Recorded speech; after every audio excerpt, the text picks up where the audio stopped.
बात है 23 मार्च 1995 की। ये किस्सा है यूपी का गेस्ट हाउस कांड। इस कांड की लपटें उठना शुरू हुई थी साल 1995 में। जो कहानी मैं बताने जा रहा हूँ उस कहानी से बसपा सुप्रीमो मायावती घबरा उठी। तमीज, तहजीब और अदब के शहर राजधानी लखनऊ को शर्मसार होना अभी बाकी था। मुलायम यादव के समर्थक लगभग 300 से ज्यादा बाहुबलियों की फौज के रूप में गेस्ट हाउस पहुंच गए और इस तरह उत्तर प्रदेश को मिली पहली दलित महिला मुख्यमंत्री। मैं मायावती सत्य निष्ठा से प्रतिज्ञान करती हूँ। लेकिन मायावती और मुलायम सिंह के बीच जो दुश्मनी शुरू हुई थी वो यही खत्म नहीं, वो आगे भी चलती रही। चढ़गुंडन की छाती पर मुहर लगेगी हाथी पर। कहते हैं सियासत में कोई भी किस्सा कभी दफन नहीं होता। समय समय पर राजनेता अपने हिसाब से मुर्दा से पड़े किस्सों की तह खोलते हैं। इसी सियासी सफर में एक किस्से की कहानी मैं शुभम शुक्ला आपके लिए लेकर आया हूँ। जिस सियासी किस्से की मैं बात कर रहा हूँ उस किस्से से देश का हर व्यक्ति परिचित होगा। यूपी के राजनीति की थोड़ी सी भी समझ रखने वाला व्यक्ति इस किस्से के बारे में जानता ही होगा। ये किस्सा है यूपी का गेस्ट हाउस कांड। इस कांड ने उत्तर प्रदेश की राजनीति को 360 डिग्री पलट कर रख दिया था। इस कांड की लपटें उठना शुरू हुई थी साल 1995 में, जब यूपी में मुलायम सिंह यादव और कांसीराम की गठबंधन की सरकार सत्ता में थी। लेकिन सियासी गलियारों की माने तो इस गठबंधन में सब कुछ सही नहीं चल रहा था। दोनों में आपसी मतभेद थे। गठबंधन के नेताओं की बयानबाजियां भी जोरों पर। इसी बीच बात है 23 मार्च 1995। उस दिन सपा सुप्रीमो मुलायम सिंह कांसीराम से बात करना चाहते थे, लेकिन कांसीराम ने उनसे बात करने से मना कर दिया। और दूसरी तरफ कांसीराम जी बीजेपी के नेता लालजी टंडन को फोन करके बीजेपी बीएसपी गठबंधन की साठगांठ कर रहे थे। बस फिर क्या था। कहते हैं ना मित्रों कि दीवारों के भी कान होते हैं और जब बात निकलती है तो बहुत दूर तक जाती है। फिल्मी थ्रिलर से भयानक पॉलिटिकल क्राइम थ्रिलर की कहानी लिखी गई। यहीं से एक ऐसी कहानी की बिसात बिछाई गई जो राजनीतिक गलियारों में आज भी चर्चा में है। जो कहानी मैं बताने जा रहा हूँ उस कहानी से बसपा सुप्रीमो मायावती घबरा उठी थी। दलितों की सबसे बड़ी नेत्री कपा गई थी, उन पर एक तरह से हमला कर दिया गया था। ये वो समय था जब कांसीराम जी की तबीयत थोड़ी नासाज थी। वो अस्पताल में भर्ती थी। इस दौरान उनके साथ उनके दोस्त राज्यसभा सांसद जयंत मल्होत्रा भी थे। मायावती कांसीराम से उनकी सेहत की खबर लेने वहां आई। कांसीराम मायावती को अपने पास बुलाते हैं और एक सवाल पूछते हैं, क्या वो सूबे की सीएम बनेंगी? और इसका जवाब था जैसा कांसीराम जी उचित समझे। इसके बाद 1 जून 1995 को मायावती लखनऊ पहुंची और सपा बसपा के 1.5 साल पुराने गठबंधन को खत्म करने की जानकारी राज्यपाल मोतीलाल वोरा को भेज दी गई। राज्यपाल को लिखी चिट्ठी में मायावती ने सपा से समर्थन वापस लेने के साथ ही बीजेपी के साथ सरकार बनाने का ऐलान भी कर दिया था। तमीज, तहजीब और अदब के शहर राजधानी लखनऊ को शर्मसार होना अभी बाकी था। 2 जून 1995 को मीराबाई रोड पर स्थित गेस्ट हाउस में बसपा सुप्रीमो मायावती अपने विधायकों के साथ बैठक कर रही थी। उधर समर्थन वापसी की सूचना से आग बबूला हुए सपा समर्थक मुलायम सिंह यादव के आवास पर एकत्रित हो गए। कहा तो यहाँ तक जाता है कि मुलायम सिंह यादव ने अपने समर्थकों को गेस्ट हाउस भेज दिया था।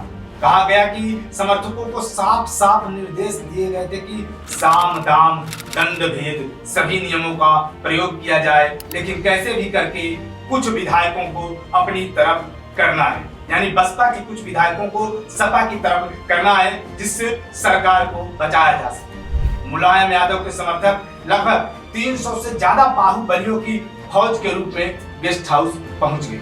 उसके बाद हुआ अराजकता का नंगा नाच। कहा जाता है कि मौके पर मौजूद ज्यादातर जिम्मेदार लोगों ने उस समय अपनी जिम्मेदारी सही से नहीं निभाई, जिसमें राज्य गेस्ट हाउस के संचालक और सुरक्षा कर्मचारी भी शामिल थे। अब इनको डर था या फिर ये मजबूरी में मौन रहे। लेकिन जो कुछ भी उस दिन गेस्ट हाउस कांड में हुआ वो कपा देने वाला था। हर कोई व्यक्ति आज यही कहता है कि उस समय हर किसी व्यक्ति को, वहां मौजूद हर कर्मचारी को इसके खिलाफ बोलना था, लेकिन वहां मौजूद किसी भी कर्मचारी ने भीड़ के इस उन्माद और पागलपन को रोकने की कोशिश नहीं की। उस वक्त ओपी सिंह लखनऊ के एसएसपी थे, उन्होंने भी समाजवादी कार्यकर्ताओं को नहीं रोका। राजनीति के इस काले अध्याय को लेकर अजय बोस ने अपनी किताब बहन जी में लिखा है कि जाति सूचक गालियां देते हुए सैकड़ों की संख्या में सपा के कार्यकर्ता और विधायक गेस्ट हाउस में जबरन घुस गए। उन्मादी भीड़ को देख मुख्य द्वार बंद कर दिया गया, जिसे तोड़कर भीड़ अंदर घुस गई और सपा विधायकों को मारने पीटने के साथ ही घसीटकर ले जाने लगी। इसी किताब के अनुसार मायावती को गेस्ट हाउस कांड से बचाने वालों में पुलिस अफसर विजय भूषण और सुभाष सिंह बघेल की बड़ी भूमिका थी। हम अपनी रिसर्च खंगाल रहे थे तो हमें बीबीसी की एक रिपोर्ट मिली, जिसमें शरद प्रधान बताते हैं कि भीड़ से बचने के लिए मायावती एक कमरे में जाकर छिप गए।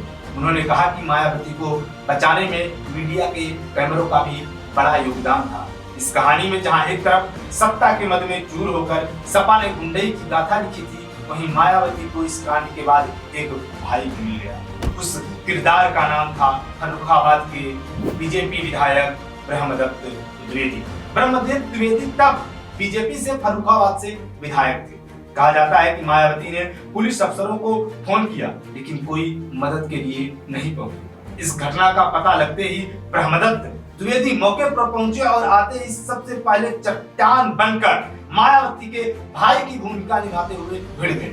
बिना अपने जान की परवाह किए हुए एक दीवार बनकर खड़े हो गए। इसके बाद डीएम और एसपी भी गेस्ट हाउस पहुंचे और सपा कार्यकर्ताओं और वहां मौजूद उपद्रवियों से उन्होंने मायावती को बचाया। मायावती ने कई बार खुद इस घटना का जिक्र करते हुए कहा कि जब मैं मुसीबत में थी तो मेरी पार्टी के लोग मुझे छोड़कर भाग गए, लेकिन ब्रह्मदत्त द्विवेदी जैसे भाई ने अपनी जान की बिना परवाह किए बिना मेरी जान बचाई। मायावती ने अपनी आत्मकथा मेरा संघर्षमय जीवन एवं बहुजन समाज मूवमेंट के सफरनामा में लिखा है कि मुलायम सिंह का आपराधिक चरित्र उस समय सामने आया जब उन्होंने गेस्ट हाउस कांड में मुझे मरवाने की कोशिश करवाई। उन्होंने अपने बाहुबल का इस्तेमाल करते हुए न सिर्फ हमारे विधायकों का अपहरण करने की कोशिश की, बल्कि मुझे भी मारने का प्रयास किया। ये घटना आग की तरह फैली। तत्कालीन कांग्रेस की केंद्र सरकार और वरिष्ठ बीजेपी नेताओं के दखल के बाद गेस्ट हाउस के हालात कंट्रोल में आते गए। गालियां, धमकियां और नारे लगाती हुई भीड़ जब धीरे धीरे कम हुई तो मायावती और उनके पार्टी विधायकों के समूह को, जिन्होंने अपने आप को कमरे के अंदर बंद कर लिया था, उन्हें यकीन दिलाने के लिए जिला मजिस्ट्रेट और अन्य अधिकारियों को अनुरोध करना पड़ा कि खतरा टल गया है, आप बाहर आ सकते हैं। मायावती और उनके विधायकों ने जब दरवाजा खोला तब तक काफी रात हो चुकी थी। इसी कांड के बाद मायावती और मुलायम सिंह के बीच ऐसी दुश्मनी शुरू हो गई जिसे सियासी से कहीं ज्यादा माना जाता है। इसके बाद इतिहास में वो हुआ जिसकी कल्पना शायद पहले कभी नहीं की गई थी। भाजपा, कांग्रेस, जनता दल और कम्युनिस्ट पार्टी एक साथ आई। उन्होंने मायावती को समर्थन दिया और इस तरह उत्तर प्रदेश को मिली पहली दलित महिला मुख्यमंत्री। जिसके बाद मायावती ने जो शासन चलाया, जो सरकार उन्होंने उत्तर प्रदेश में चलाई और जिस तरह से उन्होंने कानून व्यवस्था को मजबूत किया, वो आज भी इतिहास के पन्नों में दर्ज है। लेकिन मायावती गेस्ट हाउस के इस कांड को आज तक नहीं भूल पाई। आज भी समय समय पर उनके दुख, दर्द, पीड़ा उनकी जुबान पर आ जाती है, वो इस गेस्ट हाउस कांड का जिक्र करते थे। तो दोस्तों, ये थी गेस्ट हाउस कांड की बात। लेकिन मायावती और मुलायम सिंह के बीच जो दुश्मनी शुरू हुई थी वो यही खत्म नहीं हुई, वो आगे भी चलती रही। चढ़ की छाती पर मुहर लगेगी हाथी पर कैसे एक उत्तर प्रदेश का सियासी नारा बन गया, कैसे मुलायम मायावती के बीच सुलह हुई। इस कहानी को जानना चाहते हैं तो हमारे चैनल को लाइक, शेयर, सब्सक्राइब करें। फिर मिलते हैं यूपी के एक दिलचस्प किस्से के साथ। तब तक के लिए सीताराम, धन्यवाद।